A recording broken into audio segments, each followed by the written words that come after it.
a ver, es un tratamiento muy largo y requiere pues de que el paciente tenga ese apego, ¿verdad? También participa la farmacia, por supuesto. La doctora Priscila Zamora Murillo es la encargada de representar a la farmacia en este programa. La farmacia también tiene una participación muy importante porque cada paciente que se diagnostica con tuberculosis hay que brindarle una atención farmacéutica que se le brinda al inicio del tratamiento, se le brinda al finalizar los 2 meses, que es la fase inicial, y ahora vamos a ver en qué consiste, y se le brinda una tercera intervención de enfermería, de farmacia al finalizar el tratamiento, donde la farmacéutica le explica al paciente cuáles son los efectos secundarios del medicamento, valora si hay interacciones con otros medicamentos que el paciente esté tomando y demás. Y también aquí a nivel local participa Medicina del Trabajo y en representación está el doctor Guillermo Quiroz, que es el único médico de medicina laboral que tenemos acá. El doctor Quiroz valora a todos los funcionarios de nuevo ingreso al hospital, ¿verdad? Como parte de las pruebas de ley. Y también la doctora Sileni Vargas nos colabora por la parte de salud ocupacional, que es la médico de Medicina del Trabajo, y ella lo que hace es valorar a los funcionarios que requieren quimioprofilaxis, que ahora más adelante vamos a ver en qué consiste esto. A nivel nacional tenemos una norma, ¿verdad?, para lo que es la vigilancia y el control de la tuberculosis, que desde el año pasado estaba en revisión en el Ministerio de Salud y por todo este tema de la pandemia se retrasó bastante en salir, pero ya se fue publicada en la Gaceta el 3 de marzo en este alcance número 45, ¿verdad? Es una norma de más de 200 páginas donde viene hablando todo lo que consiste la enfermedad, el tema del diagnóstico, de la detección oportuna, del tratamiento, del seguimiento del paciente, de algunos casos especiales como lo que son los privados de libertad, que ahora más adelante lo vamos a ver. Entonces, en esta norma se engloba todo lo que consiste al manejo de los pacientes con tuberculosis a nivel nacional. El tratamiento de la tuberculosis es un tratamiento que tiene que ser supervisado y ahorita lo vamos a ver. Es un tratamiento que solamente se brinda por medio de la Caja Costarricense del Seguro Social, es decir, un paciente con tuberculosis no puede ir a comprar tratamiento antifímico a una farmacia privada, ¿verdad? Todo está concentrado en la caja y esto es pues para tener un mejor control de que ese paciente consuma su tratamiento como debe ser y no lo deje abandonado. Entonces, en cuanto a las estadísticas mundiales, bueno, ya Kimberly nos adelantó un poquito, ¿verdad? ¿Qué nos dice la Organización Mundial de la Salud? Y lo que contamos es con los datos del 2019, ¿verdad? Todavía no han puesto los datos del 2020, que fue un año muy especial, donde pues, la detección bajó bastante debido al COVID, ¿verdad? Porque nos concentramos más en el COVID y se dejó un poco de lado las otras enfermedades que aún siguen ahí, pero se dejaron de lado. Entonces, la tuberculosis sí es una de las 10 principales causas de muerte en el mundo y es la principal causa de muerte por un único agente infeccioso, incluso está por encima del VIH-Sida. Para el 2019, en el mundo enfermaron 10 millones de personas con tuberculosis, de los cuales 5.6 millones fueron hombres, 3.2 fueron mujeres, 1.2 fueron niños. Y fallecieron 1.4 millones de personas y entre ellas 208,000 personas estaban coinfectadas con VIH. Como podemos ver, el VIH es un gran problema en conjunto con la TB. Y sí, vean ahí que ocasionó casi que la sexta parte de todas las muertes, ¿verdad? Los pacientes que fallecieron, casi que la sexta parte estaban coinfectados con el VIH. La tuberculosis es una de las principales causas de muerte en estas personas, ¿verdad? Y para el 2019, 8 países fueron los que acapararon cerca del 2/3 del total de los casos nuevos y en orden de prioridad fueron India, Indonesia, China, Filipinas, Pakistán, Nigeria, Bangladesh y Sudáfrica, que son países y pues con muchísima población, con mucha pobreza, con pésimos sistemas de salud, ¿verdad? Con condiciones un poco difíciles pues para lo que es el tratamiento y el manejo de estos pacientes. Se estima que una cuarta parte de la población mundial tiene tuberculosis en forma latente, o sea, están infectados pero no han desarrollado la enfermedad, lo cual podría suceder en cualquier momento y más adelante lo vamos a ver. Y se estima que una persona con tuberculosis activa puede infectar de 5 a 15 personas en un año. Ahora tenemos otro problema agregado, que es la tuberculosis multidrogo-resistente, ¿verdad? Lo cual supone una crisis de salud pública y una amenaza para la seguridad sanitaria mundial, ¿verdad? Según datos de la OMS, en el del año 2019, 206.030 personas se enfermaron con una tuberculosis multiresistente o resistente a rifampicina, que más adelante vamos a ver en qué consiste la multiresistencia, lo que supone un aumento del 10% con respecto al año 2018, ¿verdad? Sin embargo, pues la tuberculosis, la incidencia está disminuyendo en un 2% anual y esto es gracias a una estrategia de poner fin a la tuberculosis de la Organización Mundial de la Salud, que más adelante vamos a ver en qué consiste. Pero aún así, la carga de pacientes con tuberculosis resistente ha aumentado, ¿verdad? Lo cual coincide pues con el problema mundial que tenemos de la resistencia a antibióticos o antimicrobianos, ¿verdad? Y se estima que entre el 2000 y el 2019 se salvaron 60 millones de vidas gracias al diagnóstico y al tratamiento oportuno que se les brindó a estos pacientes. Les comento que aquí en el hospital, bueno, el doctor Sangil y yo asumimos el programa hace como 4 años ya, y inicialmente no teníamos pacientes con ningún tipo de resistencia. Ya el año pasado nos empezaron a llegar pacientes, algunos de la reforma, otros coinfectados con VIH, con una monoresistencia a la isoniazida, ¿verdad? Ya sea por un gen que se llama INHA o por un gen que se llama CADG. Son 2 genes de resistencia a ese medicamento, que es un medicamento de primera línea. Y hemos visto pues que sí nos han empezado a llegar. Entonces, sí, esto es un asunto que sí preocupa, ¿verdad? En cuanto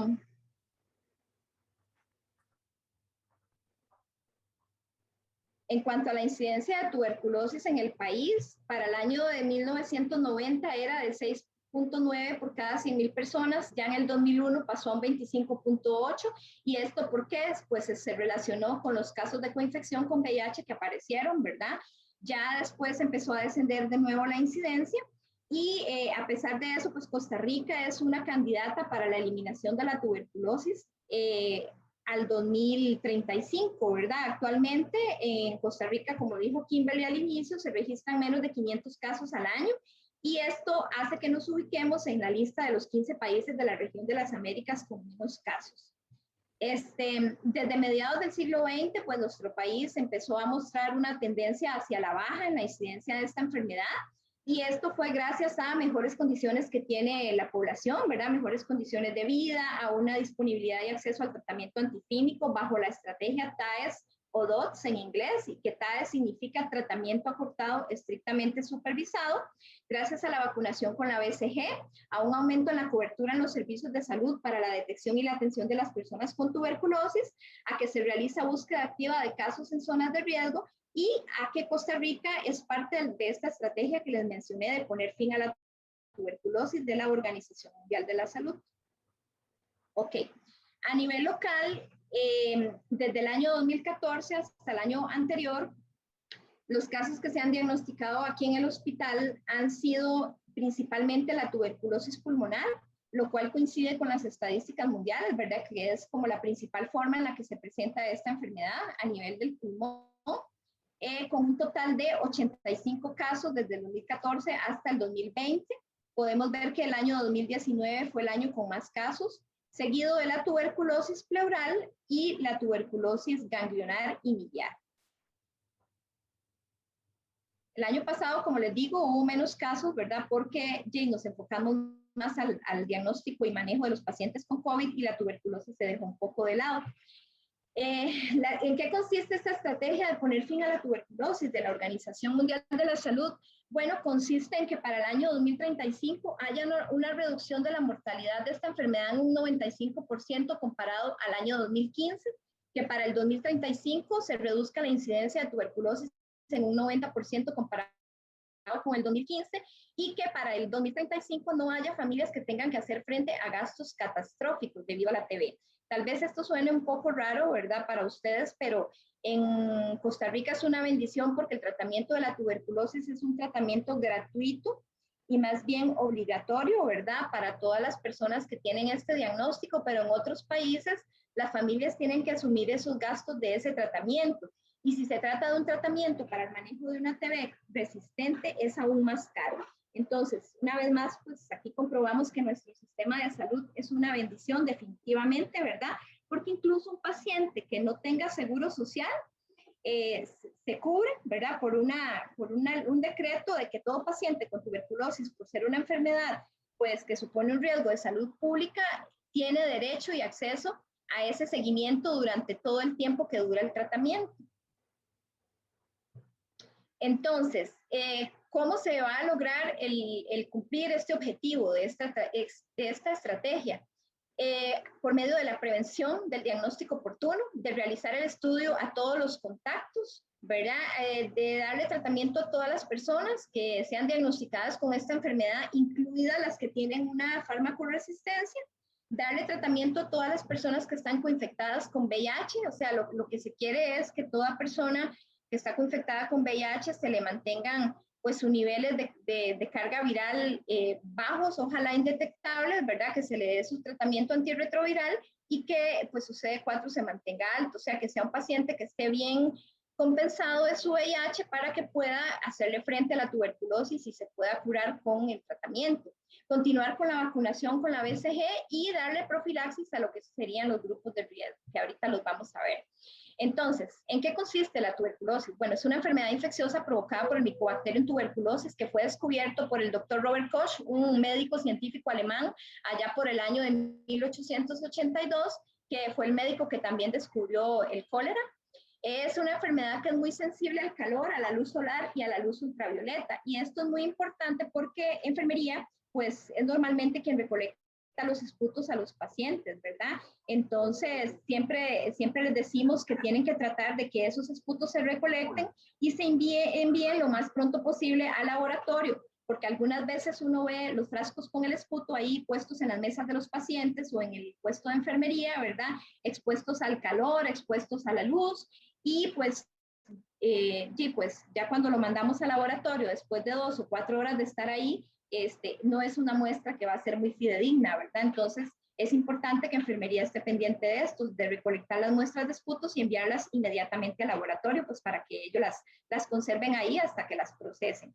Es una enfermedad que es resistente al frío y congelación, tiene un periodo de incubación de 2 a 10 semanas aproximadamente y es una enfermedad que puede permanecer en un estado latente durante muchos años. El principal reservorio es el ser humano, pero también se ha visto que puede estar presente en primates, ganado vacuno, cerdos y algunos otros mamíferos, esto con menos frecuencia, ¿verdad? El mecanismo de transmisión es por la vía aérea. Cada vez que una persona que está enferma con tuberculosis habla, canta o estornuda, va a expulsar microgotas menores a 5 micras que van a quedar suspendidas en el aire por largos periodos de tiempo, ¿verdad? Y si una persona sana las inhala, pues puede adquirir la bacteria, puede entrar a su sistema, ¿verdad? Y el periodo de transmisibilidad, pues va a ser el tiempo en el cual un enfermo con tuberculosis se esté expulsando esputos del bacilo viables. ¿Cuáles son los grupos y factores de riesgo para esta enfermedad? Bueno, son varios, ¿verdad? Y tenemos a los niños menores de 5 años, personas que tengan un estado inmunológico débil, que padezcan de VIH-Sida, como ya vimos, toxicómanos, con diabetes mellitus, personas que vivan en pobreza extrema, en hacinamiento, la población indígena, ¿verdad? Que tiene menos acceso a servicios de salud, las personas adultos mayores con desnutrición, con tratamientos o enfermedades inmunosupresoras, con silicosis, los tabaquistas, personas que no tienen acceso a servicios de salud, ¿verdad? Y ahí lo marqué en rojo para que ustedes vean que nosotros, el personal de salud, estamos incluidos en este paquete de grupo de riesgo, ¿verdad? Y por supuesto los privados de libertad, que bueno, como ustedes bien saben, nosotros somos el área de atracción de los pacientes de la reforma, que son generalmente los que más casos, tenemos por año, o sea, de los pacientes diagnosticados en un año, la mayoría, casi siempre son de la reforma y generalmente son pacientes, pues, algunos coinfectados con VIH, toxicómanos, ¿verdad? Con un componente social ahí de fondo bastante importante. Entonces, ¿cómo se clasifica la enfermedad? Tiene 3 fases. Una es la infección primaria, que es cuando la persona entra en contacto con ese bacilo tuberculoso, ¿verdad? Y el bacilo entra a su pulmón y se aloja en el macrófago alveolar. y ahí se puede quedar en un estado de latencia durante años y mi sistema inmunológico está bien, ¿verdad? Y no se deprime por ninguna situación especial. Luego viene la etapa postprimaria, que es donde la bacteria ya se multiplica, puede ser meses o años después, y la etapa de la enfermedad, que es cuando ya se desarrollan los síntomas. Entonces, en la tuberculosis pulmonar, tenemos que la forma más frecuente, en más de un 80% de los casos pertenecen a este tipo de TB. Cuanto más tose una persona, es mucho más contagiosa, o sea, esos pacientes que nos llegan a emergencias, ¿verdad? Que tienen mucha tos, que esos pacientes es mejor tenerlos aislados y protegerlos adecuadamente, y ahorita lo vamos a ver, ¿verdad? Como ya dijimos, la persona enferma puede transmitir esta infección entre 5 a 15 personas cada año. Las personas que tienen una baciloscopía negativa por VAR son de 7 a 10 veces menos infecciosos, y por supuesto que es una enfermedad que constituye un problema de salud pública, ¿verdad? También tenemos la tuberculosis extrapulmonar, que es menos frecuente y se puede presentar en cualquier órgano del cuerpo, ya sea el cerebro, la piel, los ganglios, la pleura, los huesos y articulaciones, el riñón, el sistema urinario, etcétera, ¿verdad? El cuadro clínico de la tuberculosis pulmonar, bueno, generalmente sus pacientes van a tener una pérdida del apetito, van a estar muy cansados, van a tener a veces dolor en el pecho, sudoración nocturna, tos con flemas, pérdida de peso y fiebre. La sintomatología que se presenta en la TB extrapulmonar va a ser muy similar, pero además de esto podemos agregar el síntoma específico del órgano afectado. Entonces, por ejemplo, si se trata de una tuberculosis ocular, pues el paciente va a tener problemas a nivel de su visión, ¿verdad? Etcétera. Depende del órgano que esté afectado, pues así va a ser la sintomatología que el paciente presenta.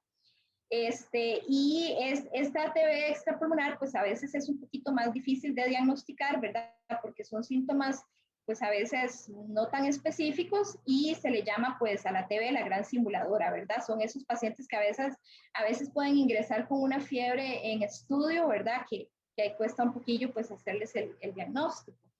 En cuanto a la clasificación de los pacientes basada en la condición de ingreso, la norma lo tiene separado y clasificado. Entonces, un paciente que se clasifica como caso nuevo es un paciente que nunca antes ha tenido tuberculosis ni ha tomado tratamiento para esta enfermedad o que tomó el tratamiento por menos de 2 meses.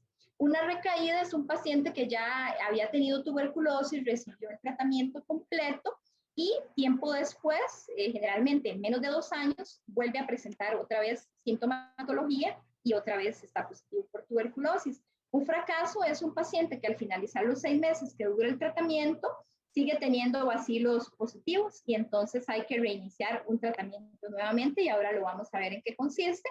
Un tratamiento después de la pérdida en el seguimiento consiste en un paciente que tomó tratamiento 2 meses y se perdió. Y esto sucede, o sea, esto lamentablemente por más controles que se tengan y por más que queramos que ese paciente no se nos pierda, sucede a veces con los indigentes, ¿verdad? O con pacientes toxicómanos, que ellos a veces cuesta un poco, o con los inmigrantes que se mueven constantemente de lugar, ¿verdad? Que están moviéndose de domicilio y hoy viven en Alajuela, mañana se van para San José y a veces el sistema de salud pues pierde ese seguimiento, lamentablemente. Hay algunos que son, los otros previamente tratados, son pacientes que no caen en ninguna de estas clasificaciones anteriores y hay algunos que dicen que ya tuvieron tuberculosis, pero no recuerdan hace cuánto, no recuerdan qué tipo de tratamiento tomaron o si lo completaron o no. En cuanto a la clasificación basada en la resistencia a los fármacos, se clasifica un paciente como monoresistente cuando solamente es resistente a uno de los fármacos que se utilizan para la tuberculosis. Un paciente poliresistente es aquel que es resistente a 2 o más fármacos, pero que no sean isoniazida y rifampicina simultáneamente. El paciente multiresistente o MDR es un paciente que es resistente a isoniazida y rifampicina simultáneamente, que son los 2 medicamentos pues básicos, ¿verdad? Para la tuberculosis. Un paciente extensamente resistente o XDR es un paciente que puede ser resistente a rifampicina y isoniazida y algún otro medicamento de segunda línea o alguna quinolona. Y también está el RR, que es el paciente resistente a rifampicina, que ese paciente pues, va a tener un alto riesgo de convertirse en un MDR. En cuanto a la clasificación basada en la condición de egreso, el paciente puede ser declarado curado si ya recibió todo el tratamiento completo por los 6 meses, ¿verdad?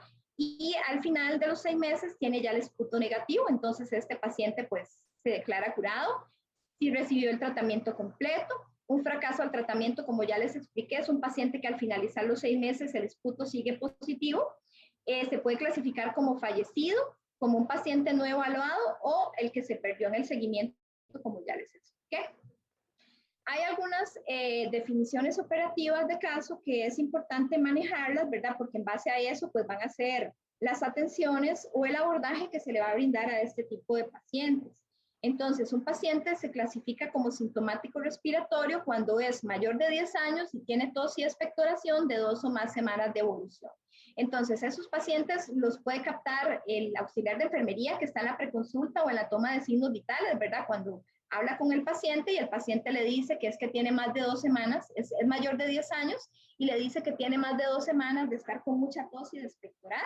Bueno, el auxiliar de enfermería puede decirle al médico, ¿verdad, doctor? Mire, este paciente es un sintomático respiratorio y refiere que tiene tos y sería importante pues tamizarlo por tuberculosis, ¿verdad? Tomarle los esputos, puede ser en la consulta del médico, puede ser captado también por el ATAP cuando vaya a hacer la visita domiciliar.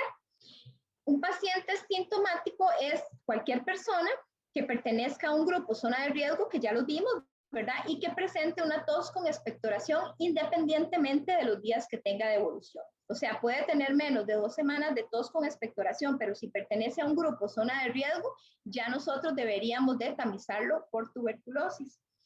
El programa nos pide que hagamos una detección de este tipo de personas, ¿verdad? Aquí en el hospital, generalmente hacemos 2 tipos de detecciones, que son las pasivas y las activas. Aquí en el hospital, las pasivas es, por ejemplo, todo paciente que esté hospitalizado, ¿verdad? Y que refiera tos, que tuvo sudoración nocturna o que el médico esté pensando que ese paciente podría tener una tuberculosis y le mande a solicitar esputos.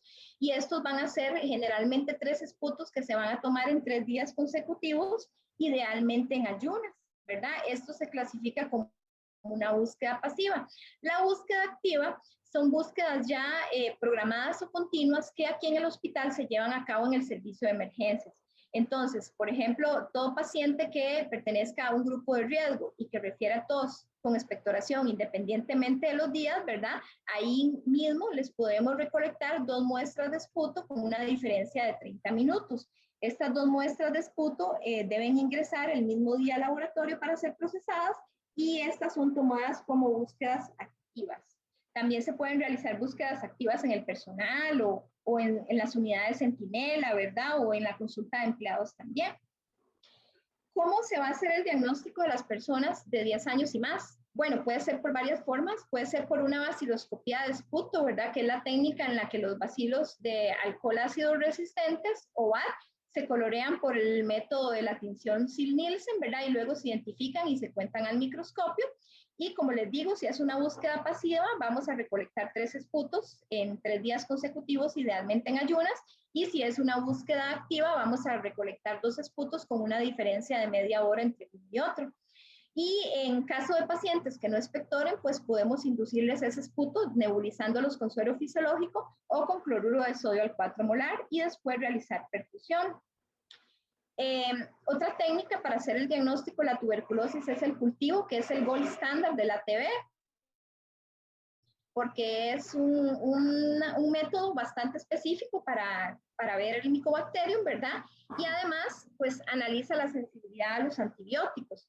El único inconveniente que tiene el cultivo es que es de crecimiento lento y generalmente, pues para tener un reporte vamos a tener que esperar entre 6 a 8 semanas. Entonces, el diagnóstico por esta técnica, aunque es muy específico y muy sensible, pues tenemos que esperar un tiempito, pero es como el gold standard. También la broncoscopía, pues se puede hacer un lavado bronquial a ese paciente y mandar a analizar, ¿verdad?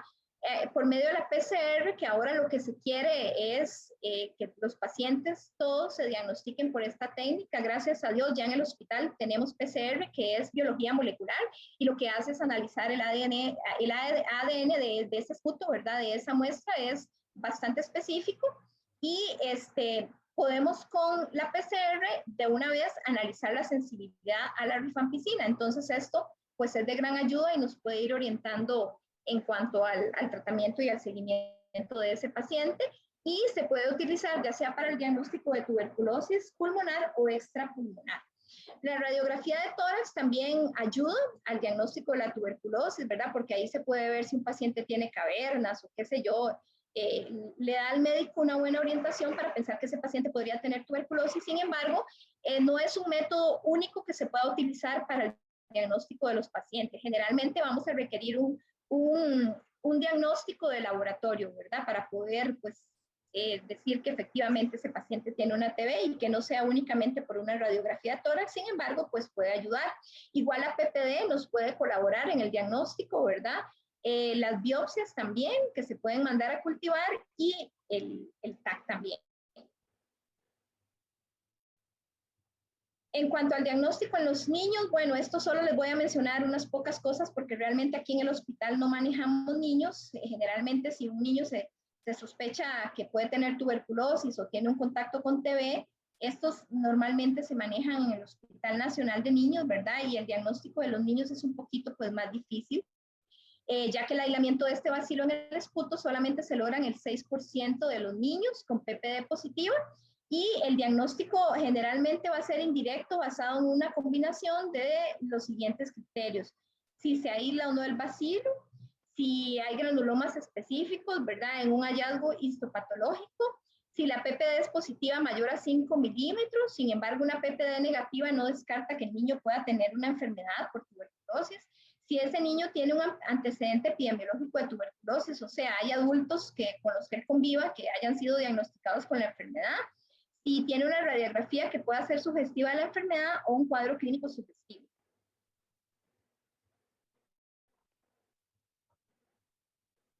Ok. ¿Y cómo se va a interpretar la PPD en un estudio de enfermedad tuberculosa en menores de 10 años? Bueno, se considera como reactivo positiva en las circunstancias, por ejemplo, en que un niño tiene una PPD que la induración es mayor a 5 milímetros y ese niño ha estado en un contacto íntimo con el caso índice o sospechoso de tuberculosis.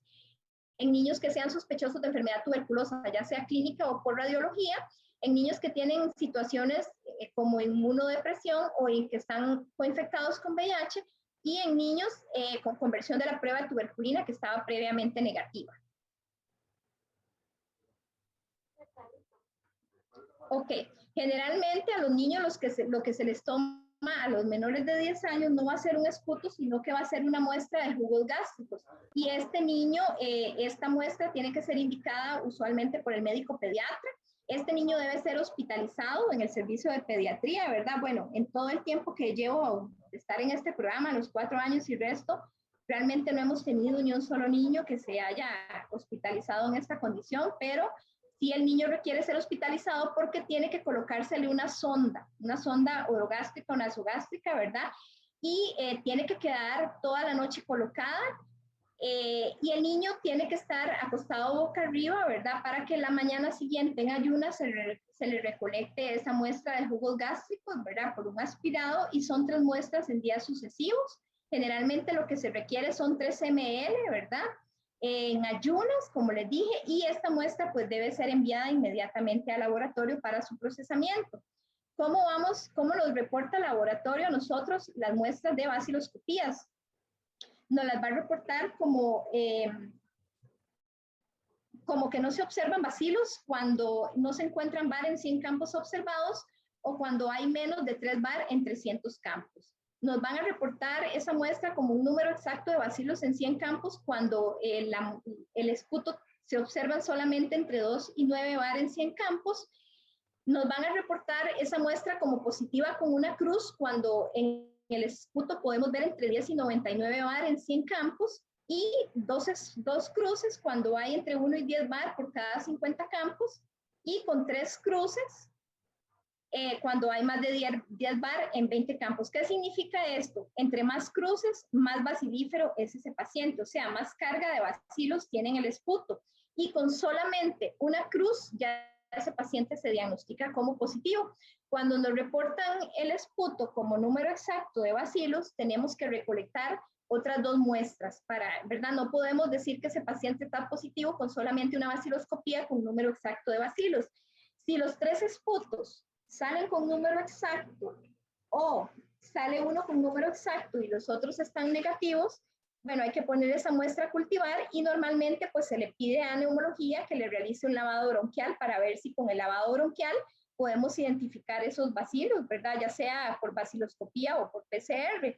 Y si no, pues ya tenemos que esperar el reporte del cultivo o esto queda a criterio ya del especialista si quiere iniciarlo o no el tratamiento, ¿verdad? Entonces, cuando se manda una muestra de esputo al laboratorio, ¿cómo tenemos que enviarla? Tenemos que enviarla la primera muestra inicial con esta boleta grande que dice ahí, boleta de control de la tuberculosis, la primera muestra junto con pues la otra solicitud que ahora se genera en EDUS. Yo creo que ya no es esta, sino la que se genera en EDUS, ¿verdad? Se manda la primera muestra con la boleta grande y la boleta del EDUS del laboratorio y las dos consecutivas que se recolectan al día siguiente y al día número 3 se mandan únicamente con la boleta pequeña, ya no es necesario mandar la grande. Entonces, desde que llega un paciente al servicio de emergencias o está ya en el servicio de medicinas o en cirugías que también hemos tenido o en ginecología, no sé, en cualquier parte del hospital y se sospeche que ese paciente pueda tener una tuberculosis, ya sea pulmonar o laringia, tenemos que aislarlo, ¿verdad? Y el aislamiento va a ser un aislamiento aéreo. Y este paciente tiene que quedarse ahí en el aislamiento pues hasta que tengamos un diagnóstico. Obviamente si sigue positivo ahí lo vamos a dejar en aislamiento hasta que pasen, según dice la norma, más de 15 días desde el inicio del tratamiento, y aquí normalmente no los sacamos. Si el paciente requiere seguir hospitalizado, pues porque su condición no permite el ingreso, ¿verdad? Entonces normalmente a las 2 semanas le vamos a tomar un esputo y si sigue positivo no lo sacamos del aislamiento, pues para no poner en riesgo a los demás pacientes. Si es un paciente que era sospechoso y ya se le recolectaron los 3 esputos, las 3 baciloscopías más la PCR sale negativa, podemos suspenderle el aislamiento a ese paciente, ya sea con esputos o con lavado bronquial negativos, ¿verdad? ¿Qué tiene que utilizar el paciente que tiene una tuberculosis pulmonar o laringe que está en aislamiento? El paciente lo que utiliza es una mascarilla quirúrgica y el personal lo que debe utilizar es un respirador N95, ¿verdad? Que es el que nos confiere esa filtración de partículas o de micropartículas, ¿verdad? En más de un 95%. A veces los vemos al revés. Generalmente están al revés, por más que uno les diga. Entonces, normalmente le ponen la N95 al paciente y el personal con la quirúrgica. Pero entonces, para que todos hablemos el mismo idioma, el paciente utiliza mascarilla quirúrgica y el personal el respirador N95, además de todas las precauciones estándar, ¿verdad?, que se deben utilizar. Aquí tenemos unas gráficas que vienen muy bonitas y vienen ya dentro de la norma nacional de tuberculosis, ¿verdad?, de cómo es el procedimiento para la colocación adecuada de ese respirador N95. Entonces aquí podemos ver en el paso número 1 que el respirador se coloca en la mano no dominante con la parte cóncava sobre la palma y con los elásticos colgando libremente debajo de la mano, ¿verdad? Ya en el paso número 2 vemos que el respirador se sostiene debajo de la barbilla con la parte que se coloca sobre la nariz mirando hacia arriba. En el paso 3 vemos que hay que colocar la mano dominante en la primera cinta sujetadora y se pone en la parte superior de la cabeza por encima de las orejas. Luego colocamos la cinta inferior alrededor de la cabeza, ¿verdad? Y de esta debe quedar por debajo de las orejas. No se debe cruzar una cinta sobre la otra, como a veces vemos que tiene la mascarilla puesta, ¿verdad? Con las cintas cruzadas. Ya el paso número 5, tenemos que colocar los dedos de ambas manos sobre el metal de la nariz y pues acomodar bien ese metal para que quede bien colocado y que nos quede bien tapada la nariz y la boca, ¿verdad? Y para el paso 6 vamos a revisar pues el ajuste, colocando ambas manos sobre el respirador y aspirando un poco de aire para revisar si el respirador se ajusta totalmente a la cara. Entonces, se exhala y se revisa que no haya escapes. Y al inhalar, la mascarilla o el respirador debería de arrugarse.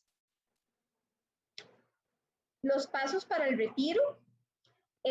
Debemos estar en un área limpia y segura y es importante que al quitarse el respirador se toque únicamente las bandas, ¿verdad? Y no la superficie. Se recomienda lavarse las manos con agua y jabón o con una solución alcohólica previo al retiro de este respirador Y en el paso 1 vemos que sin tocar el respirador se levanta la banda inferior alrededor del cuello por sobre la cabeza y lo ideal es que en este momento tengamos los ojos cerrados, ¿verdad? Ya para el paso 2, evitar sacudir el respirador y levantar lentamente la banda superior, desecharlo pues en el contenedor que está habilitado para esto, ¿verdad? Entonces, algunas prácticas seguras de uso para el respirador. Bote cualquier alimento, dulce o chicle que tenga en la boca antes de colocarse el respirador N95, no colocárselo si se tiene, en el caso de los hombres, barba o bigote, ¿verdad? Ya que puede impedir pues que se haga el sello facial. Si se tiene el cabello largo, en el caso de las mujeres, hay que sujetarlo antes de colocarse el respirador, no dejarlo colgando en el cuello, no estarlo reacomodando, tocando, ¿verdad? Que es una práctica que a veces vemos que la gente tiene, que se lo está acomodando, tocando. Y el respirador, pues no es reutilizable. Ahora, en cuanto al tratamiento que les mencioné, bajo la estrategia TAES, que significa tratamiento cortado estrictamente supervisado, esta es una de las mejores estrategias, pues, para tener altas tasas de curación en este tipo de pacientes, ¿verdad? Y el esquema puede durar entre 6 meses hasta 8 meses, un año o incluso un poco más si se trata de un paciente con una tuberculosis resistente a fármacos. Se deben utilizar los medicamentos antifímicos apropiados, ¿verdad? O sea, no deben quedar los esquemas incompletos, debemos utilizar todos los medicamentos que vienen dentro de la norma en las dosis adecuadas, pues para prevenir que haya una aparición de resistencia, estrictamente supervisado. Y aquí en el hospital, ¿quién lo supervisa? ¿Quién debe hacer? ¿Quién se encarga de esto? Pues enfermería, ¿verdad? La persona que está administrando el tratamiento es la persona que se queda ahí. ¿Qué significa estrictamente supervisado? Significa que la enfermera o enfermero que está a cargo de darle estos antifímicos al paciente se queda frente al paciente observando que el paciente se toma una a una cada pastilla hasta que las deglute, ¿verdad? Y si es un paciente, como a veces hemos tenido, que son pues toxicómanos o privados de libertad, ¿verdad? Que son un poquillo más difíciles, incluso si tenemos que decirle que abra la boca y nos enseñe que ya se tomó las pastillas, pues lo hacemos, ¿verdad? En eso consiste un tratamiento supervisado. En las áreas de salud, el tratamiento puede ser supervisado por enfermería, por el farmacéutico, por el ATAP, ¿verdad? Y incluso si es un paciente que vive en una zona muy alejada o que su condición de salud está muy deteriorada, puede nombrarse a un líder comunitario. Normalmente se prefiere que no sea alguien de la familia, ¿verdad? Porque si es alguien de la familia, pues si el paciente le dice, no, hoy no me quiero tomar los medicamentos, tal vez va a ser un poco consentidor en ese sentido, ¿verdad? Entonces se prefiere pues buscar un líder comunitario para que sea el encargado de administrar el tratamiento supervisado a este paciente, obviamente pues previamente educado y que el personal de salud le enseñe cómo es que tiene que hacerlo, ¿verdad? Y pues brindándole atención farmacéutica a todos los pacientes con diagnóstico de tuberculosis. Entonces, los medicamentos que se utilizan son la isoniazida, rifampicina y piracinamida, que son medicamentos bactericidas que lo que van a hacer es matar a las bacterias, y el etambutol, que es un medicamento bacteriostático que lo que va a hacer es disminuir el crecimiento de las bacterias, ¿verdad? Entonces, el tratamiento consiste en una fase inicial de 2 meses en donde le vamos a dar al paciente los medicamentos de lunes a sábado y va a descansar el día domingo. Esto puede variar un poco en algunos pacientes, por ejemplo, en los coinfectados, en donde el médico, ya sea infectólogo o el inmunólogo, ¿verdad?, decide si el tratamiento es diario. En este tipo de pacientes incluso puede ser diario sin descanso, pero en un paciente que no está coinfectado o no tiene estas condiciones, se le va a dar de lunes a sábado por 2 meses. Y la fase de continuación que llamamos, que es por 4 meses, va a ser una fase en donde se le va a dar los medicamentos al paciente únicamente 3 veces por semana y se le va a proporcionar los lunes, miércoles y viernes. La fase inicial de 2 meses, como les comenté, van a ser pues 4 fármacos y de preferencia que se le den al paciente ya sea 2 horas antes del desayuno o 2 horas después del desayuno. Aquí en el hospital manejamos un horario de 10 de la mañana, ¿verdad? Para esperar que ya ese paciente haya desayunado y haya pasado un tiempo prudencial para darle los medicamentos. Esto para que tengan una mejor absorción en el paciente y un mejor efecto, ¿verdad? Bueno, esto tal vez aquí no me voy a detener mucho. Estos son las dosis de los medicamentos sueltos. Ahora tenemos esquema de antifímicos con tabletas sueltas o individuales, ¿verdad? Y ya tenemos un esquema, gracias a Dios, de antifímicos en tabletas combinadas que este año llegaron al país. El programa se ha hecho un gran esfuerzo, ¿verdad? Por esto, por conseguir este tipo de tabletas, porque son menos medicamentos para el paciente. Imagínense que estos pacientes, cuando toman este esquema suelto, son 9 tabletas de antifímicos por día, juntas todas, más si se le está dando omeprazol o lo que se le esté dando para la protección de la pancita, más la piridoxina que se les da para ayudarles con algunos efectos secundarios, más si el paciente es hipertenso, diabético, cardiópata. Imagínense que a veces estos pacientes pueden estar tomándose hasta 20 pastillas por día, ¿verdad?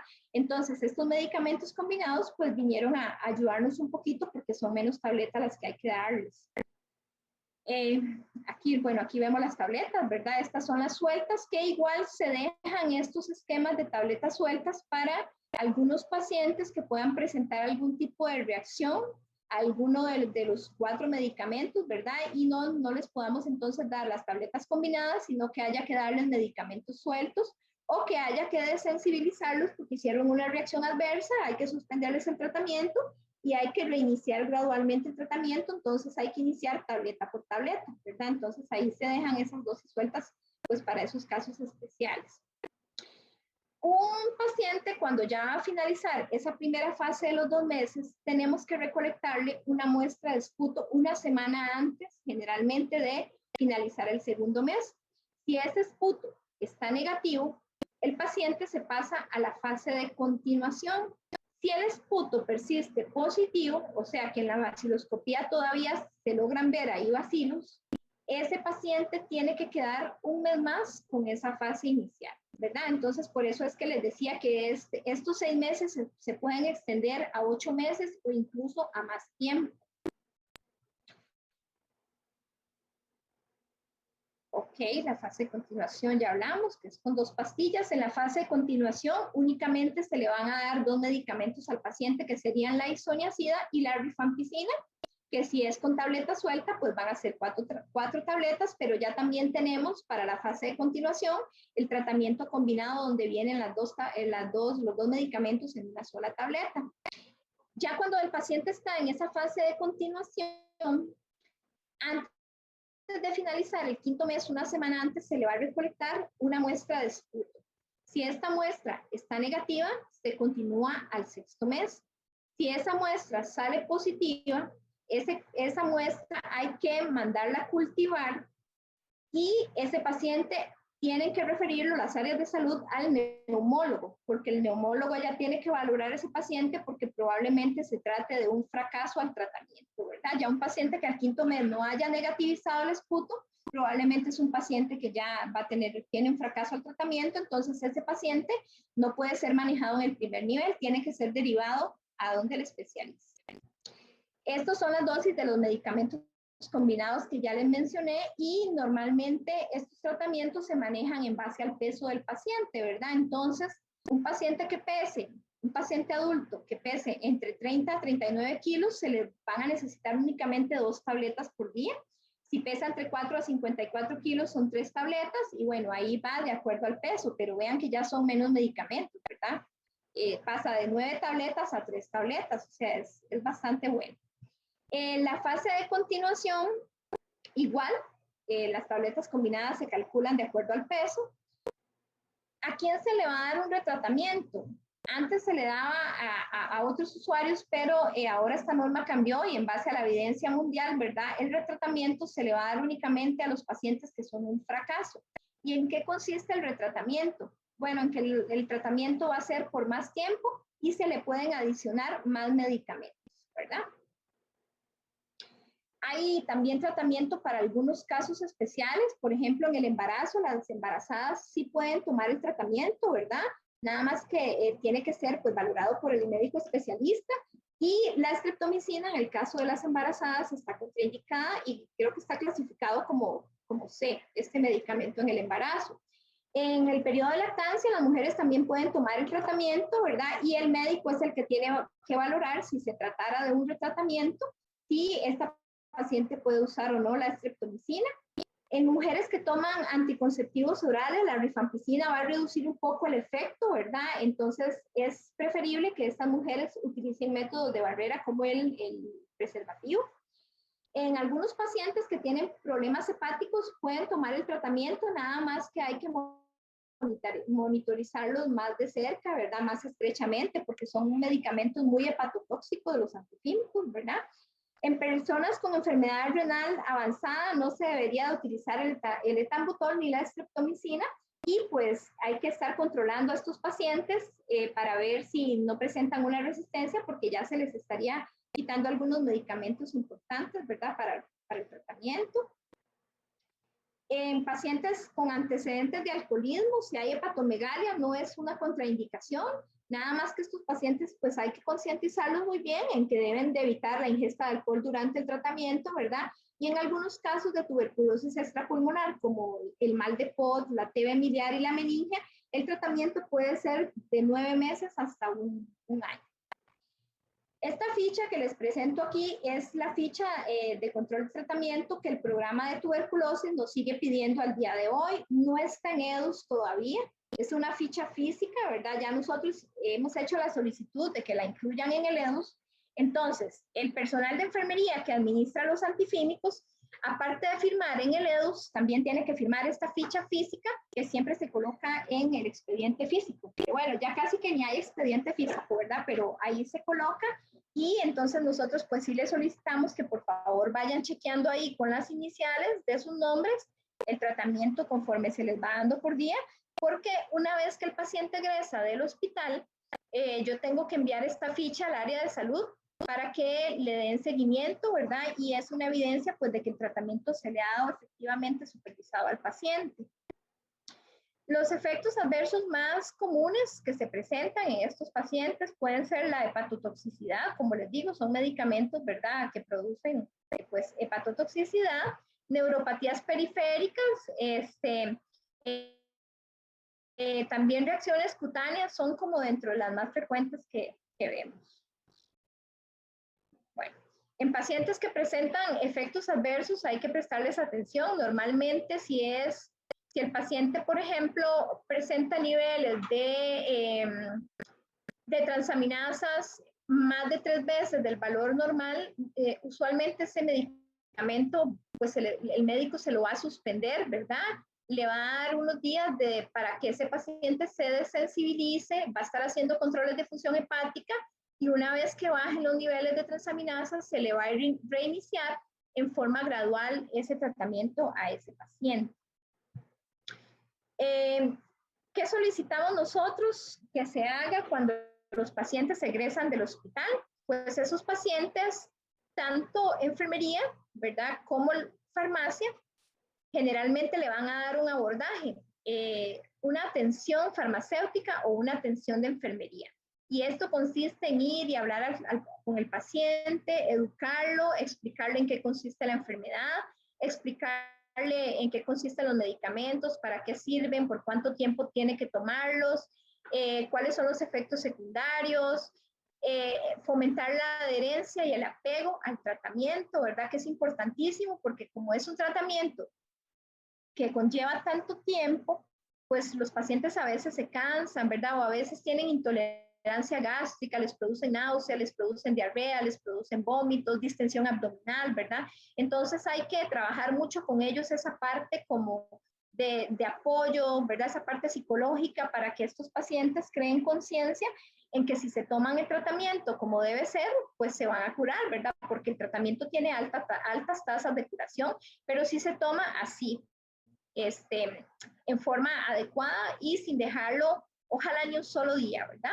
Entonces, que nos informen a nosotros cuando este paciente egresa, porque nosotros tenemos que informar al área de salud para que el área de salud le dé seguimiento a este paciente, porque tiene que continuar en su área de salud con el tratamiento supervisado. Entonces, ya sea que el paciente vaya al área de salud a tomarse el tratamiento, o si vive, como les mencioné antes, en una zona muy alejada, pues el ATAP va a visitarlo o se nombra a un líder comunitario para que le continúe el tratamiento al paciente.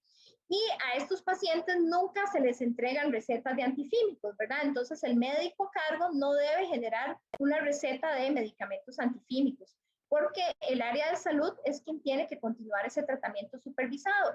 Únicamente se le entregan dosis de antifímicos al paciente que egresa, por ejemplo, un viernes, ¿verdad? Que los sábados tiene que tomárselo en forma autoadministrada. Pero ya a partir del lunes el área de salud tiene que tener a ese paciente ya captado y continuarle con ese tratamiento. Por eso es que es tan importante que nosotros captemos a ese paciente que egresa para inmediatamente notificar al área de salud y que ellos hagan todas las coordinaciones para que puedan darle continuidad a ese tratamiento. O si el paciente egresa y al día siguiente es un día feriado, igual le damos la dosis de ese día feriado únicamente, ¿verdad? No le vamos a dar ni 5, ni 10 pastillas, ni 15, ni medicamentos para un mes para que el paciente se los lleve para la casa. Ahora, ya casi voy a finalizar. Estas son las últimas. Me interesa mucho comentarles que nosotros tenemos que hacer una vigilancia de esta enfermedad latente en el personal de salud, porque como les mencioné antes, pues somos grupos de riesgo, ¿verdad? Por estar en esa atención a esos pacientes que vienen, que ya vimos que siguen llegando, ¿verdad? Cuando les presenté la estadística, este año, no les presenté los datos de este año, pero ya este año tenemos 10 pacientes diagnosticados con tuberculosis. Hace un mes falleció uno que venía de la reforma, coinfectado con VIH, un paciente que no había iniciado los medicamentos antirretrovirales porque había sido diagnosticado hacía poco y no se le habían podido iniciar. Tenía cargas virales muy altas y el CD4 estaba muy bajo, entonces era un paciente realmente con un sustrato muy pobre, ¿verdad? El paciente falleció aquí en medicinas y se le había tomado una muestra, un lavado bronquial. El paciente falleció y al día siguiente tuvimos el reporte de la PCR de lavado bronquial positivo como TB. Entonces, a esos pacientes nosotros tenemos que hacer una auditoría del fallecido. Que esa auditoría tenemos que mandarla al nivel central, ¿verdad? Para ver si la tuberculosis pues contribuyó o fue el factor de esa defunción. Entonces, y tenemos ahorita actualmente también un paciente en la cama 16 de observación de adulto con una tuberculosis pulmonar que está intubado. Entonces, para que ustedes vean pues que la enfermedad se las trae, ¿verdad? Que aunque no son muchísimos los casos en el país y estamos pues en vías de erradicación, siguen llegando los pacientes y la enfermedad pues es una enfermedad de mucho cuidado, entonces tenemos que hacer esa vigilancia, por supuesto, en nosotros, en el personal de salud, ¿verdad? Y esta va a iniciar con una valoración previa al ingreso, como les comenté al inicio, a cargo del doctor Quiroz de Medicina del Trabajo, donde se les va a hacer un examen físico, una radiografía de tórax y se les va a colocar una prueba de tuberculina o PPD, ¿verdad? La PPD lo que hace es producir una respuesta inmunológica. Se inyecta 0.1 ml intradérmico en la cara anterior del antebrazo, como lo podemos ver ahí en la imagen, ¿verdad? Donde hay que formar una pápula, pues para que la prueba quede de evidencia que está bien colocada, se debe formar esa pápula. Y esa pápula nosotros tenemos que decirle al personal de salud o al paciente, ¿verdad? Que tiene que volver en 72 horas para hacerle una lectura. Entonces resulta que si el funcionario tiene una pápula o una induración que mide más de 10 milímetros, ya se considera ese funcionario como infectado con una enfermedad latente, ¿verdad? Y pues por supuesto hay que valorar si tiene o no síntomas. Si el funcionario presenta síntomas respiratorios, o sea, si es un sintomático respiratorio, pues deberíamos recolectarle los 3 esputos y mandarle a hacer la PCR de esputo, ¿verdad? Pero si el funcionario no tiene ningún síntoma, está asintomático, entonces, ¿qué es lo que se hace? Pues que una vez que ya tiene la PPD reactiva en más de 10 milímetros, se le solicita una radiografía de tórax, una prueba de función hepática y se manda a valorar por la doctora de consulta de empleados y ella es quien le va a mandar a iniciar el tratamiento profiláctico a ese funcionario. Y el tratamiento profiláctico consiste en una pastilla de isoniazida diaria por 6 meses, ¿verdad? Entonces, ese medicamento es supervisado por mí, ¿verdad? Yo soy la que me encargo de las recetas, de recoger el medicamento en la farmacia y el funcionario viene aquí donde mí de lunes a viernes, que estoy yo, pues para que se le dé el tratamiento supervisado y se le entrega para autoadministración sábado y domingo, pues porque nosotros no estamos esos días, ¿verdad? Y pues se le van haciendo controles de función hepática y se está valorando la tolerancia que ese funcionario pues vaya teniendo a ese medicamento, ¿verdad? Ok. También la PPD se utiliza en el estudio de contactos, ¿verdad? Y se coloca a pacientes antes de que inicien terapias biológicas, por ejemplo, los pacientes de reumatología o de neurología que van a iniciar medicamentos biológicos, también se les coloca una PPD.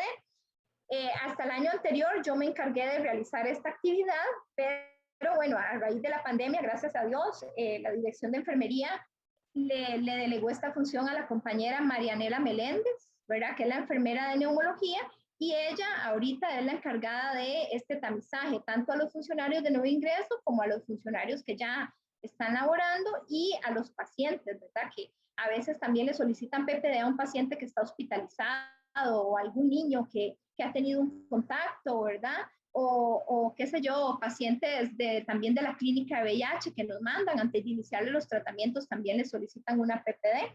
Entonces, Marianela es la encargada de este tamizaje y lectura con PPD, y pues yo me encargo del tratamiento quimioprofiláctico en los casos que haya que dar este tipo de tratamiento. Cada funcionario o persona que toma quimioprofilaxis debe firmar este consentimiento que viene dentro de la norma, ¿verdad?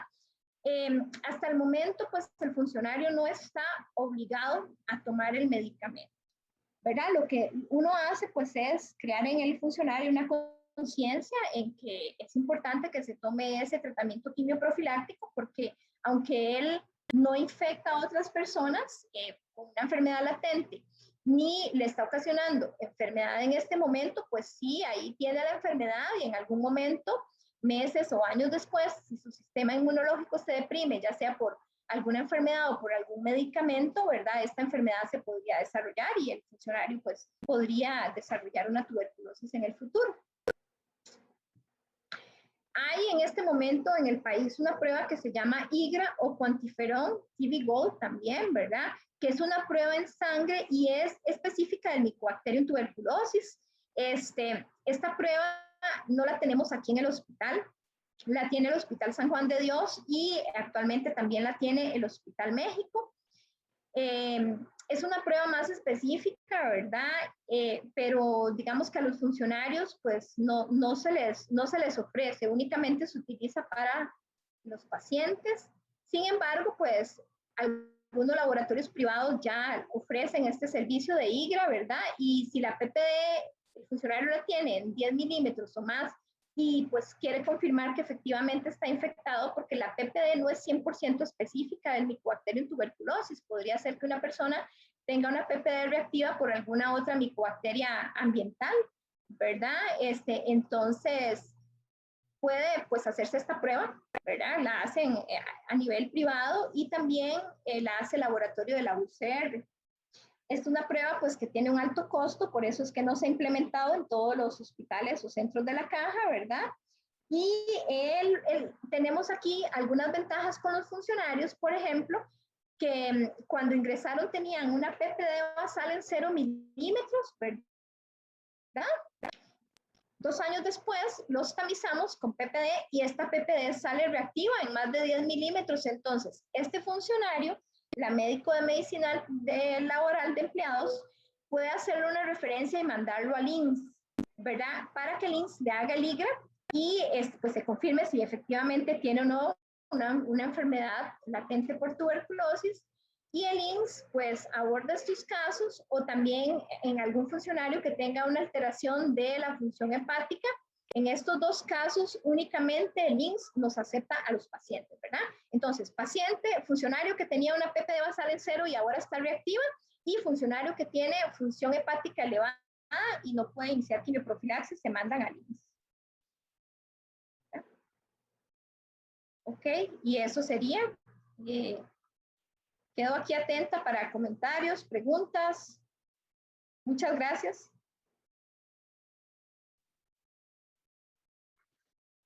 Bueno, Andre, muchísimas gracias.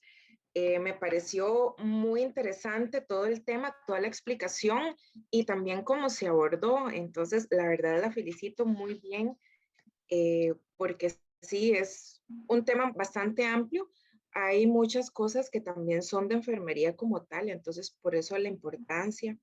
Una de las cosas de que quería también hacerles un comentario, por ejemplo, en el anterior trabajo donde yo laboraba, bueno, es el hospital de niños, resulta que ahí varios compañeros salieron positivos. Entonces, bueno, cuando les hicieron las pruebas, ¿verdad? A los compañeros y salieron, y tuvieron que tomar el tratamiento por 6 meses. Y los compañeros que estaban, por así decir, junto con ellos, también les hicieron pruebas y todo, ¿verdad? Para ver, bueno, para tamizar y ver si alguno tenía, digamos, posibilidad de estar contagiado. Ese fue más o menos como un brote. Creo, si no me equivoco, fue antitos de empezar la pandemia. Fue hace más o menos como unos 2 años y por dicha sí los compañeros llevaron todo el tratamiento y si no me equivoco también a los compañeros que estuvieron expuestos, a esos compañeros que salieron positivos, también le dieron profilaxis. Eso es lo que me acuerdo. Pero sí es muy importante recalcar esta parte, ¿verdad? De que somos personal demasiado vulnerable y estamos expuestos porque no sabemos quién tiene la enfermedad y quién no, ¿verdad? En todas las personas que vienen y nosotros atendemos. Entonces, le agradezco muchísimo. No sé si alguno de los compañeros quisiera hacer alguna pregunta o alguna sugerencia. Pueden encender el micrófono.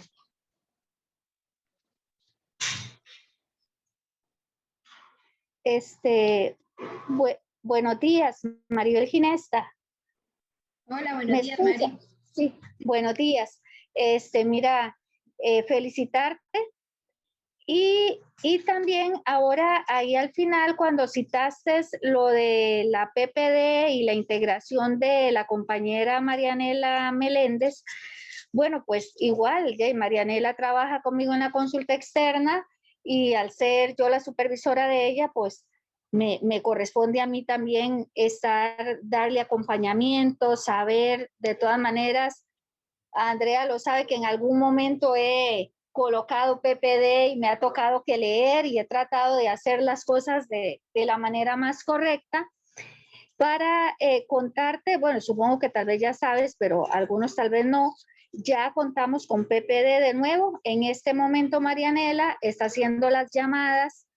Primeramente inició con pacientes que lamentablemente ayer de las muchas que llamó, habían dos personas que habían fallecido y otras pacientes les choca la PPD con la vacunación de la COVID. Entonces va a tener que dar chance a los 14 días para luego volverlos a llamar. Entonces, hoy tiene de tarea llamar a compañeros funcionarios. Y una cosa que ella me comentó es que a veces los compañeros funcionarios es difícil que lleguen a vacunar, a aplicarse la PPD. Entonces yo le decía, le digo, bueno, vamos a idear una estrategia que puede ser que vos los llamás y me comunicas quiénes no han contestado o quiénes no han llegado para ponernos detrás de esas personas, ya sea con las compañeras supervisoras para que los manden a hacerse la prueba. Por ahí nada más y agradecerte, estuvo muy, muy, muy buena la charla, Andrea, felicitarte. Gracias. Gracias a usted, Mari, por todo el apoyo.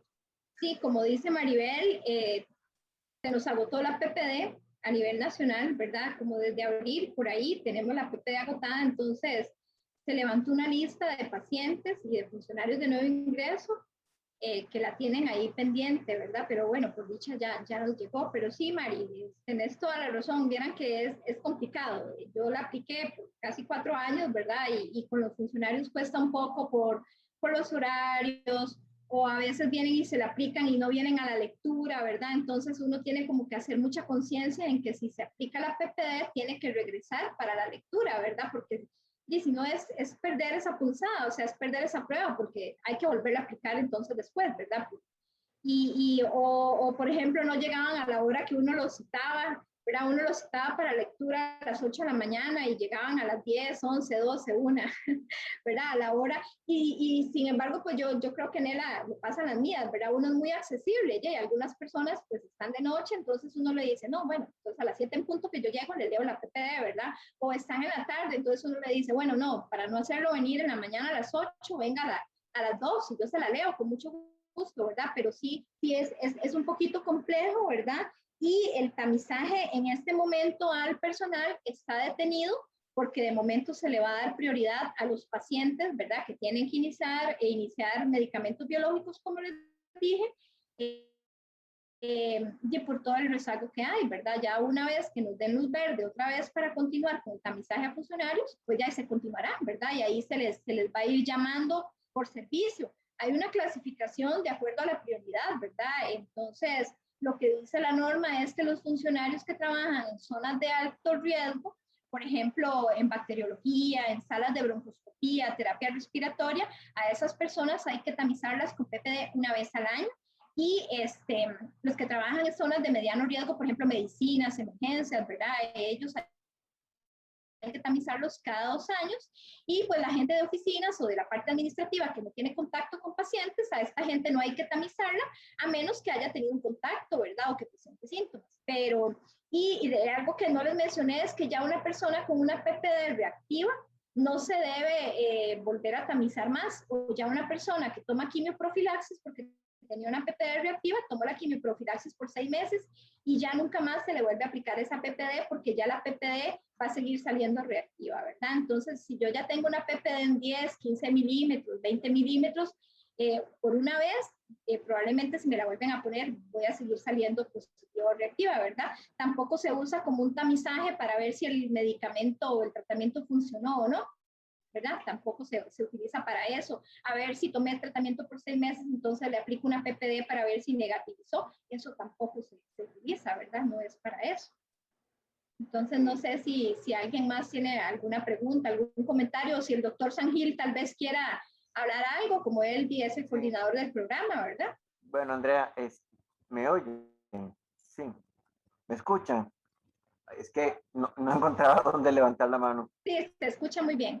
Bueno, la verdad, excelente la presentación, la felicito porque está perfecta, está muy buena. Lo único que lamento es que no la haya visto y escuchado más personas. Hay que hacer más mercadeo, que es la palabra de moda, ¿verdad? Más publicidad para que más gente aproveche una charla tan buena.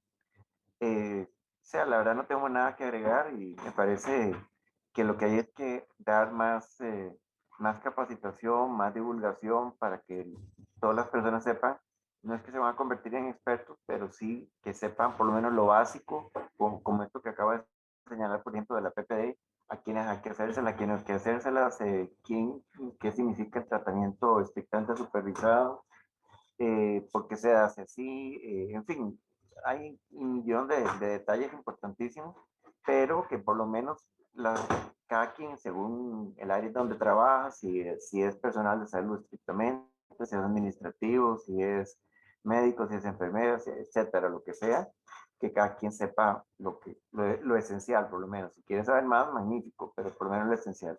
Así que la felicito y ojalá que se pueda repetir y más personas puedan acceder a esa charla.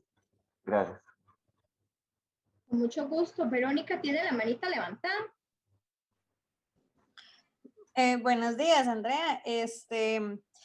Mi pregunta es si, digamos, con los pacientes que tienen TB, pero en algún órgano, digamos, intestino o esos otros que usted mencionaba, la forma de transmisión es igual y el manejo de los pacientes es igual, o todo esto es nada más a los que es pulmonar, y cómo se contagia, digamos, la que es así, que no es pulmonar, digamos. Bueno, el bacilo siempre va a entrar por vía aérea, ¿verdad? Entonces, como lo expliqué antes, una persona infectada expulsa bacilos, ¿verdad? Cada vez que tose, habla, canta o estornuda, y más cuando tose y tose, ¿verdad? Entonces yo lo inhalo y llega a mi pulmón y puede ser que no se desarrolle a nivel pulmonar, sino que se vaya a la pleura, que se vaya al riñón, que se vaya a la columna, a los huesos, ¿verdad? Entonces se desarrolla una tuberculosis extrapulmonar. Algunos tienen tuberculosis pulmonar y extrapulmonar, ¿verdad? Entonces puede ser que un paciente se identifique el bacilo en el esputo, en el lavado bronquial y tenga una tuberculosis pulmonar y además tenga una tuberculosis pleural o una tuberculosis miliar o tenga una tuberculosis, qué sé yo, intestinal, ¿verdad? Entonces está coinfectado con las dos. El que va a transmitir la enfermedad es el que tiene una tuberculosis pulmonar o laringe. Si el paciente únicamente tiene una tuberculosis extrapulmonar, no requiere aislamiento y tampoco va a infectar a las demás personas. Ah, ok, muchas gracias. ¿Y el tratamiento sería igual, los mismos medicamentos, o ya varía, eso varía un poco dependiendo? El tratamiento es un esquema estándar, ¿verdad? Como les mencioné, con esos 4 medicamentos iniciales, a menos que sea un paciente que sea un fracaso, ¿verdad? Que ahí sí el esquema va a cambiar un poco, o algún paciente con una resistencia. Sí cambia cuando es una TB extrapulmonar, un mal de POT, una TB meningia o miliar, ¿verdad? Podría ser que el médico le indique ese tratamiento no por 6 meses, sino que sea por 9 meses. Entonces, por ejemplo, se le da la fase inicial por 2 meses, la fase de continuación se extiende por 7 meses para completar un total de 9 meses, o en pacientes, como expliqué, infectados con VIH, ¿verdad? Ya sea a criterio del infectólogo o del inmunólogo, ese paciente puede ser que tome los medicamentos diario por 9 meses o hasta por 1 año, ¿verdad? O en un paciente con alguna resistencia, esos esquemas, ahora se está tratando de que los esquemas que se den sean cada vez más cortos, ¿verdad? Porque esto fomenta más la adherencia y el lograr que el paciente complete ese esquema de tratamiento, porque en un paciente con una multiresistencia, podría ser que hasta se le estuviera dando medicamentos 1 año, año y medio, ¿verdad? Pero esto se ha ido mejorando con nuevos medicamentos que hay a disposición, ¿verdad? Pero ya son esquemas diferentes que no los quise tocar en esta charla porque ya es un poquillo más profundo. Ah, ok, sí, es que yo lo digo porque en Salar yo recuerdo que tuve un paciente que venía para una toracoscopía y el paciente venía ¿verdad? Sin mascarilla y sin nada. Eso fue antes de la pandemia. Sin mascarilla y sin nada. Y entonces el diagnóstico decía TB pulmonar, algo así, ¿verdad? Entonces yo pregunté que por qué el paciente no traía N95. Bueno, cuando eso yo pensaba que el paciente usaba N95 y nosotros, o sea, como usted lo mencionó, que se usaba al revés, ¿verdad? Entonces yo, ¿por qué el paciente no trae mascarilla ni nada y no sé qué? Entonces me dijeron que tenía TB, pero me dice, sí, es que él tiene TB, pero no es de la contagiosa, algo así. Entonces por eso me quedaba la duda si sería que era en pleura o en otra área y que entonces no era tan riesgosa como si fuera, bueno, no, estaba confundida porque como era toracoscopía, yo estaba, de verdad sí me preocupé, yo fui y usé la protección que uno sabe, ¿verdad? Pero igual sí me generó esa duda en ese momento. Claro. Por eso hace Igualmente, pues la recomendación cuando se hacen procedimientos que generan aerosoles, ¿verdad? Por ejemplo, cuando se hace una broncoscopía o cuando hacen una gastroscopía o incluso en cirugía de tórax, y lo ideal es que ustedes, los que están ahí en mayor contacto, ¿verdad? Utilicen un respirador, ¿verdad? Independientemente de pues, si ese paciente tenga o no TB, lo ideal sería que utilicen siempre el respirador, ¿verdad? Que es lo que hacen en neumología cuando hacen broncoscopías. Todo el mundo tiene una N95 o en gastro, ¿verdad? Entonces, eso sería pues, lo ideal. Sí, eso es bastante importante, digamos, conocerlo y tal vez sería bueno como hacerlo saber a la demás gente de sala, ¿verdad? Porque nosotros a veces entramos a toracoscopías o toracotomías y usamos la mascarilla común, digamos, la celestita normal. y a veces el diagnóstico dice a descartar TB o algo así, entonces uno se queda como ¿verdad? ¿Qué tan riesgoso es para uno estar en un procedimiento de esos sin el equipo adecuado? Bueno, ahorita como con todo lo de la pandemia, pues ha mejorado un montón en ese aspecto, pero sí sería bueno porque a veces también está muy restringido que solo por ejemplo, ahorita solo los pacientes COVID positivos o así, y se deja de lado esos pacientes TB porque nosotros decíamos, o bueno, me acuerdo que un anestesiólogo decía, es peor, yo creo, una TB o es más peligroso una TB o casi que igual de peligroso la TB que el COVID. Entonces él decía, ¿por qué para COVID si dan equipo y una TB o una posible TB no nos dan equipo? En realidad, sí tiene que dártelo, ¿verdad? Si un paciente está en aislamiento, como lo dije antes, como sospechoso, ya positivo por TB, sí, el centro de equipos creo que no tiene ningún problema en entregarles el respirador N95, ¿verdad? Desde que hay una sospecha de que ese paciente pueda tener una TB pulmonar o laringea, ustedes tienen que utilizar el respirador y pues sí, para eso estamos nosotros, ¿verdad? Como siempre les decimos en las charlas, en las capacitaciones, cuando vamos a hacer estudios de contactos, aquí estamos, yo creo que el teléfono mío es público, ¿verdad? Yo creo que no hay un funcionario en el hospital que no lo tenga, lo mismo creo que el del doctor Sangil, ¿verdad? Entonces, con muchísimo gusto, si ustedes tienen alguna duda o alguna situación que se les presente ahí, ¿verdad? Y requieran pues de la ayuda o del acompañamiento de nosotros, y pues para eso estamos, ¿verdad? Con todo gusto, ustedes me llaman. Ok, sí, muchísimas gracias. No, y está muy bonita la charla y es algo que uno, por ejemplo, ahí en sala, y deja como de lado, ¿verdad? Ese tipo de patologías y ve patologías más quirúrgicas y todas estas que son como no tan quirúrgicas o médicas, por decirlo así, y uno va dejando de lado y pierde como el hilo, digamos, de todo lo que se ha ido haciendo y las actualizaciones que hay.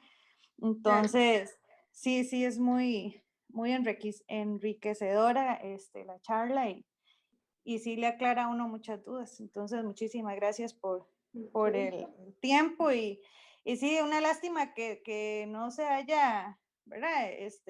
Visto tal vez en otra gente. Yo pienso que en sala siempre ha sido muy complicado y la gente siempre está muy abierta a querer aprender y ver las charlas y uno siempre escucha como, ay, qué mal, ¿verdad? Que por la hora o no sé. Entonces, pero sí, muy bonita. Muchas gracias. La charla, con mucho gusto, la charla queda grabada, ¿verdad? Entonces, ya, y no sé, aquí se les podría compartir, ¿verdad? También, si alguien así lo quisiera, incluso se le podría compartir la charla a Melissa, ¿verdad? De sala de operaciones y pues que ella se las comparta a su personal. Sí, yo sé que en sala es un poco difícil, ¿verdad? Pero como dije al inicio, y en este año cambiamos la estrategia de las capacitaciones y pasamos las charlas para la 1 de la tarde en el auditorio, ¿verdad? Pensando en el aforo y en que el lugar es un poco más grande. Sin embargo, no nos ha llegado nadie, tengo que decirlo, ¿verdad? Y uno se saca el tiempo para hacer una presentación bonita, que la información que vaya ahí pues sea una información que de verdad les sirva, ¿verdad? Y saca su tiempo, lo programa y pues ya sí, es un poco complicado, ¿verdad? Con el personal, pero la charla queda grabada y si la quieren, yo creo que Kimberly no tiene ningún inconveniente pues en podérselas compartir, ¿verdad?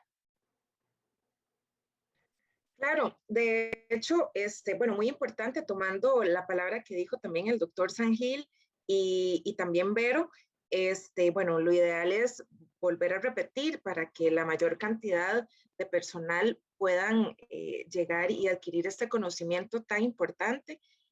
Otra de las cosas, como dice Andrea, estamos buscando otras alternativas, ¿verdad? Para que se pueda el personal capacitar acerca de estos temas. Por cierto, los invito la otra semana a la otra capacitación, que también es un tema un poco controversial, ¿verdad? Pero de suma importancia, lo que es vacunas de COVID, Entonces vamos a, bueno, la compañera nos está preparando una charlita muy interesante acerca de algunos mitos y también diferencias entre lo que son las vacunas. Sí los invitamos y como dice Andrea, yo muy probablemente, bueno, la grabación está activa, puede durar unas 3 horas en bajarse, ¿verdad? Y después de eso yo ya la podría compartir. Entonces, sí, me pareció, bueno, les agradezco en realidad profundamente a los que se conectaron hoy, ¿verdad? Los vamos a seguir invitando. La idea es todos los meses llegar y compartir con ustedes acerca de temas importantes y estar actualizándonos. Hay algunas cosas que tal vez no todo el personal lo maneja, pero sí es de suma importancia que estén capacitados, ¿verdad?, para tal situación. Y estas charlas nos van a ayudar a eso. Bueno, les agradezco. No sé si quieran tal vez decir algunas palabras, Andre. Le agradezco muchísimo y vamos a finalizarla. Si alguno tiene algún otro comentario. Si no, lo dejamos hasta aquí el día de hoy.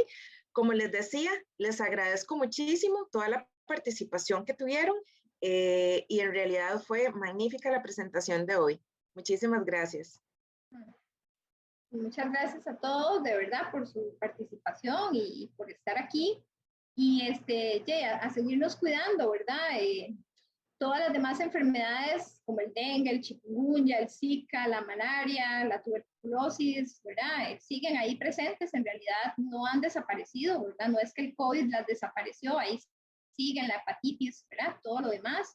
Entonces, seguirnos protegiendo, seguirnos cuidando. El hecho de que estemos vacunados, pues no nos eximen un 100% y eso lo vamos a ver en mayor detalle la próxima semana, ¿verdad? Bueno, ahí está la compañera Maribel Ginesta, que realmente ella también es una experta en vacunas, ¿verdad? Más bien, si la próxima semana nos puede acompañar o colaborar de una vez, le pido y la invito para que nos colabore y participe con nosotros, ¿verdad? Porque si alguien aquí tiene experiencia en vacunas es ella, ¿verdad? Que es la que ha estado al frente de todo este tema. Y pues bueno, y nada, seguirnos cuidando y muchas gracias y que tengan un bonito fin de semana. Muchas gracias. Hasta luego.